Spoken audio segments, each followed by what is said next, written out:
Hello, मेरा subject है classical mechanics. Classical mechanics के दो पार्ट होते हैं। ये है क्लासिकल मैकेनिक्स। क्लासिकल मैकेनिक्स के दो पार्ट होते हैं। फर्स्ट है Newtonian mechanics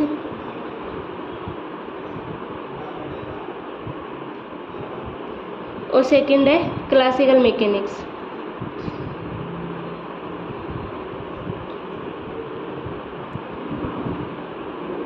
according to Newton law, अब अपन पहले न्यूटोनियन मैकेनिक्स की बात करते हैं। तो न्यूटन लॉ के अकॉर्डिंग क्या होता है, F = ma होता है, जिसका सेकेंड टाइम डिफरेंशियल करते हैं तो हमें ये मिलता है, ये इक्वेशन हमें मिलती है सेकेंड टाइम डिफरेंशियल करने पे। तो आगे हम इसको सोल्व करते हैं तो x = x t, ये एक इक्वेशन मिलती है जो कि क्या बताती है, क्या रिप्रेजेंट करती है कि किसी टाइम t पे कोई पार्टिकल की क्या पोजीशन है। ये हमें इस इक्वेशन से देखने को मिलती है। देन अगर किसी पार्टिकल की टाइम t पे पोजीशन हमें मिल जाए तो हम उससे velocity, acceleration, force, kinetic energy और पावर एटसेट्रा etc हम फाइंड आउट कर सकते हैं। देन क्या है कि जैसे ये तो बात हो गई कि हम पार्टिकल की ये क्वांटिटीज़ हम फाइंड आउट कर सकते हैं। बट क्या ये बहुत सारे पार्टिकल के लिए इजीली हम फाइंड कर सकते हैं? नहीं। जैसे कि एक पार्टिकल हो गया, 2, 3, 4, इनकी तो हम इजीली कर सकते हैं। बट बहुत सारे पार्टिकल हैं तो उनके लिए हमें इससे कैलकुलेशन करना आसान नहीं होगा, क्योंकि हम उसको काउंट ही नहीं कर सकते एक बार के लिए। तो इसलिए तो क्या है कि जैसे कोई सिस्टम है, उसके अंदर बहुत सारे पार्टिकल हैं, उनको एक स्पेस के अंदर एक साथ फेंका जाए तो सबकी मोशन अलग होगी, उन पे फोर्स अलग होगा, उनके लिए डायरेक्शन भी उनकी अलग अलग होगी। देन क्या है कि जैसे पर उनके जो कोऑर्डिनेट है उन सब के, वो बहुत सारे उनके कोऑर्डिनेट हो जाएंगे। जैसे 3 डायमेंशन में हम बात करें तो r θ 5 होता है, 2D के अंदर हो जाता है और 1D के अंदर हो जाता है। ये सब हम इनकी बात करते हैं। पर ये हम जानते हैं कि ये इम्पॉसिबल क्यों है। तो इससे हम क्या है कि जैसे फोर्स बैलेंस करवा रहे हैं एक पार्टिकल का दूसरे पार्टिकल के कंपेरिजन में, तो उससे फोर्स हम जानते हैं कि फोर्स क्या है, एक वेक्टर क्वांटिटी है, जिसके लिए हमें मतलब इम्पॉसिबल होगा ये सब क्वांटिटीज़ को फाइंड आउट करना। बट अगर बहुत सारे पार्टिकल हैं, उनको एक सिस्टम में अपन कंसिडर करके चलें तो उनका सेंटर ऑफ मास लेके हम उनके लिए ये सब क्वांटिटीज़ फाइंड आउट कर सकते हैं। अब जैसे बात करें कि ये सेंटर ऑफ मास हम फाइंड आउट कर सकते हैं, मैंने इस प्रॉब्लम को हम जैसे कि है ना, अब बहुत सारे पार्टिकल के लिए हम देखें तो बहुत सारे पार्टिकल हैं तो उनके लिए फोर्स की जगह हम क्या लेते हैं, एनर्जी लेते हैं। यानी कि अब हम आ गए क्लासिकल मैकेनिक्स में फोर्स की जगह हम एनर्जी लेते हैं। और सभी जो कि एनर्जी क्या है कि स्केलर क्वांटिटी है। एनर्जी एक स्केलर क्वांटिटी है। तो स्केलर क्वांटिटी का हम जानते हैं कि डायरेक्ट सभी पार्टिकल के लिए एक एल्जेब्रिक सम हो जाता है। एल्जेब्रिक सम निकाल के इसके लिए काइनेटिक एनर्जी और पोटेंशियल एनर्जी हम फाइंड आउट कर सकते हैं। अब हम क्लासिकल मैकेनिक्स के अंदर काइनेटिक एनर्जी जो होती है उसके लिए T से रिप्रेजेंट करते हैं, और जो पोटेंशियल एनर्जी होती है उसको V से रिप्रेजेंट करते हैं। देन हम इनके लिए इक्वेशन ऑफ मोशन निकालें तो हम एक नई फॉर्म जनरेट होगी जो कि ये होगी। इसको आयलर-लाग्रांजियन इक्वेशन बोलते हैं। बट यहाँ पे जितने भी, जैसे कि हमने पहले बात की कि बहुत सारे पार्टिकल हैं तो बहुत सारे इनके कोऑर्डिनेट हो जाएंगे। तो हमें यहाँ पे बस एक ही प्रॉब्लम है कि जैसे सारे कोऑर्डिनेट हमें फाइंड आउट करने होंगे सभी पार्टिकल के लिए कोऑर्डिनेट निकालने होंगे। तो तो हम उनके लिए भी बात करेंगे। जैसे कि लाग्रांजियन है, तो लाग्रांजियन क्या होता है कि जैसे ये कोऑर्डिनेट और वेलोसिटी और टाइम t का ये फंक्शन होगा। क्या? ये लाग्रांजियन इसका ये फंक्शन होगा। देन यहाँ पर जो हम बात करते हैं कि ये जो इक्वेशन थी अपनी, इसको आगे मॉडिफाइड किया गया। देन क्या है कि जो ये वेलोसिटी है, ये हमें पार्टिकल के बारे में कंप्लीट इन्फॉर्मेशन नहीं देता है। ये जो v है, वेलोसिटी है, पार्टिकल के बारे में हमें कंप्लीट इन्फॉर्मेशन नहीं देता है। जैसे कि हम एक एग्जाम्पल के तहत इसको समझ सकते हैं। जैसे कि कोई एक बाइक है और एक ट्रक है, वो सेम स्पीड 50 किलोमीटर प्रति आवर से एक साथ आ रहे हैं। क्या वो दोनों एक टाइम पे एक जगह आ सकेंगे जबकि स्पीड उनकी सेम है? देन नहीं आएंगे, क्योंकि उनका मास अलग अलग है। मास पे डिपेंड कर रही है ये। देन क्या है कि वेलोसिटी के बारे में कंप्लीट इन्फॉर्मेशन हमें मोमेंटम देता है। तो ये यहाँ पे मोमेंटम हम लेंगे, जिसको px से रिप्रेजेंट करेंगे। देन क्या है कि एक नई फॉर्म जनरेट होगी। अब इससे हम यहाँ पे अगर हम मोमेंटम लेते हैं तो इसे एक नई फॉर्म में लेके जाएंगे। जो कि ये फॉर्म होगी, इसको क्या बोलते हैं? हैमिल्टोनियन बोलते हैं। यहाँ पर भी यही है, ये काइनेटिक एनर्जी और ये पोटेंशियल एनर्जी। बट ये जो हैमिल्टोनियन है, ये पोजीशन, मोमेंटम और टाइम t का फंक्शन होगा, ये जो हैमिल्टोनियन। और अगर हम इसकी इक्वेशन ऑफ मोशन निकालें तो हमें उस पार्टिकल के बारे में, उसकी टाइम t पर पोजीशन और मोमेंटम हम उसका आसानी से फाइंड आउट कर सकते हैं। जब किसी पार्टिकल के पोजीशन और मोमेंटम को मेजर किया जाए तो उसको पोजीशन मोमेंटम स्पेस में उसको रिप्रेजेंट करते हैं। ये px और ये अक्स, ये पोजीशन मोमेंटम स्पेस है। इसमें कोई एक पार्टिकल है जिसकी ये डायरेक्शन है। हम इसको ऐसे हम इसको रिप्रेजेंट कर सकते हैं। कोई पार्टिकल है, वो जो पार्टिकल है ना, इस स्पेस के अंदर पार्टिकल जिस पाथ को फॉलो करते हैं उसे फेज ट्रेजेक्टरी बोलते हैं। फेज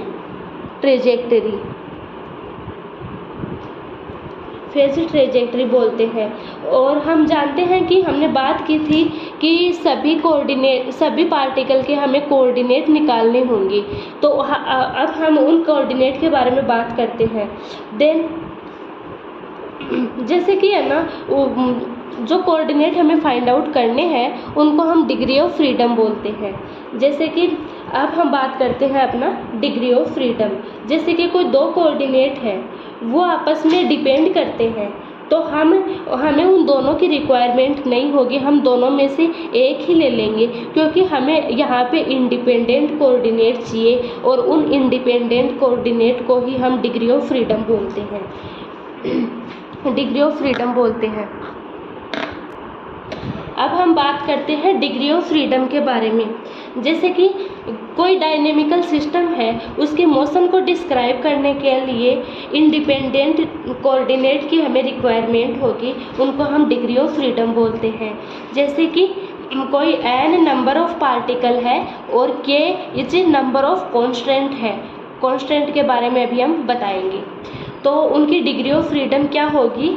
ये होगी f is equal to 3n minus का k, f is equal to 2n minus का k और f is equal to n minus का k।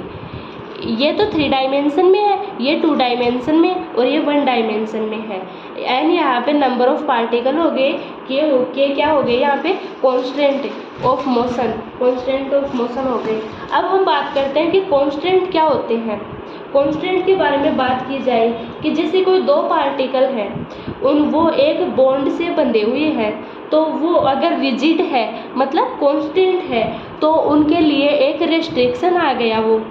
एक जैसे कि कोई दो पार्टिकल हैं, वो एक बॉन्ड से बंधे हुए हैं, तो ये रिजिड है, मतलब ये फिक्स है एकदम से। तो फिक्स है तो ये एक रिस्ट्रिक्शन आ गया मोशन के लिए, तो हम इसको एक काउंट करके चलते हैं, यानी कि ये दोनों पार्टिकल एक साथ ही वर्क करेंगे, इसकी वजह से ये एक रेस्ट्रिक्शन हो गया, तो हम इसको एक एक लेके चलते हैं।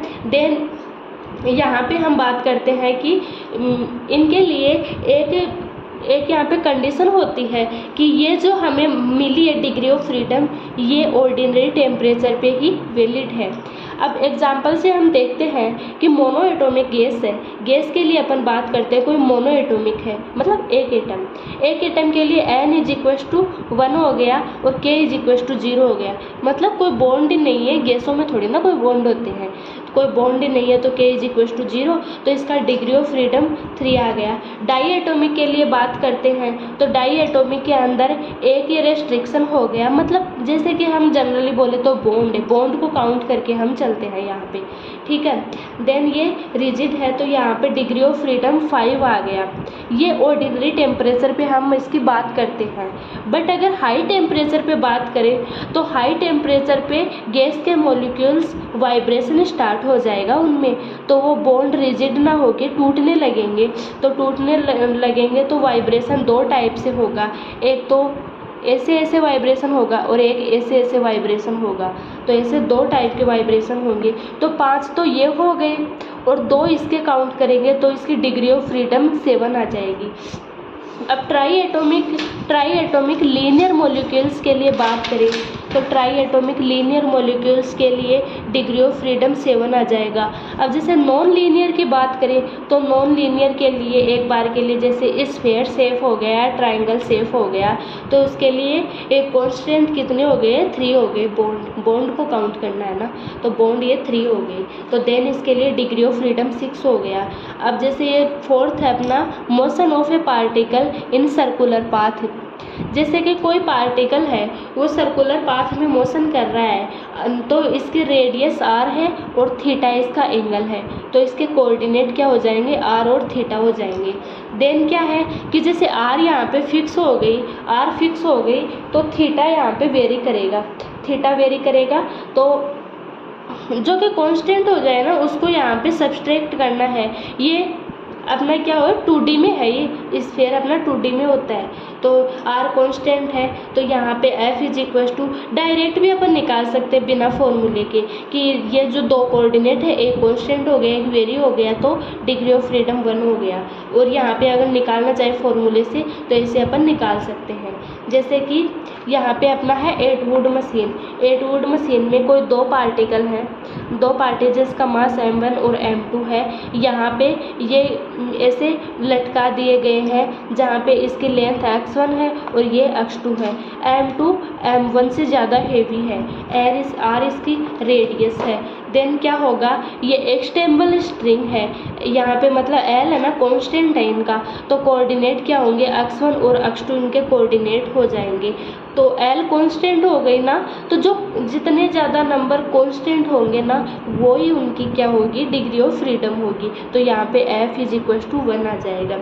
अब जैसे सिंपल पेंडुलम की बात करें तो सिंपल पेंडुलम, जैसे कि ये कोई सिंपल पेंडुलम है 2D के अंदर है, तो ये l इसकी लेंथ है जो कि फिक्स है और थीटा इसका एंगल है, थीटा चेंज होगा, ये लेंथ फिक्स रहेगी, तो यहाँ पे भी डिग्री ऑफ फ्रीडम 1 आ जाएगा। और जैसे स्प्रिंग पेंडुलम की बात करें तो स्प्रिंग पेंडुलम के अंदर जैसे कि एक तो ये ऐसे जाएगा, एक ये ऐसे जाएगा, देन ये ऐसे होगा, तो दोनों वेरी करेंगे, लेंथ भी अपनी फिक्स नहीं है और थीटा भी फिक्स नहीं है, तो इसका डिग्री ऑफ फ्रीडम क्या होगी 2, जो कि x और थीटा में इसके जनरलाइज्ड कोऑर्डिनेट है। देन सिंपल हार्मोनिक ऑसिलेटर की बात करें तो जैसे कि कोई ये पार्टिकल है जिसका मास m है, ये किसी स्प्रिंग से कनेक्ट है, तो ये इस x की डायरेक्शन में, इस डायरेक्शन में मतलब ये मूव कर रहा है, तो इसकी डिग्री ऑफ फ्रीडम कितनी हो गई, 1 हो गई, क्योंकि ये x इसकी फिक्स है। देन क्या है कि जैसे कोई एक पार्टिकल है वो इंक्लाइंड प्लेन में स्लाइड कर रहा है, तो जैसे कि यहाँ से अपन ये रेफरेंस पॉइंट यहाँ पे लेते हैं तो ये कोई पार्टिकल है, इसका मास m1 है, ये स्लाइड करते करते करते करते यहाँ तक आ गया, मतलब इसके डायरेक्शन सेम है। तो यहाँ पे भी जनरलाइज्ड कोऑर्डिनेट क्या होंगे, f = 1 हो जाएगा। ये तो हो गया, ये रेक्टेंगुलर शेप में हो गया। बट अगर रोलिंग कोई है, कोई मतलब स्फीयर टाइप का है, वो इंक्लाइंड प्लेन में अगर वो स्लाइड कर रहा है तो उसके लिए ये क्या होगा कि जैसे ये होगा कि ये है और एक ये है, ये दोनों यहाँ से करते करते ये यहाँ पे आ गया, तो ये जो डिस्टेंस है ये इसके इक्वल हो जाएगी। ये इतनी इस पार्टिकल ने ये जो डिस्टेंस तय की है, तो ये जो है ये इसकी जो अपनी ये परिधि बोलते हैं इसको, इसके इक्वल हो जाएगी। देन क्या है कि जैसे अपन नेक्स्ट इसका एग्जांपल देखते हैं, तो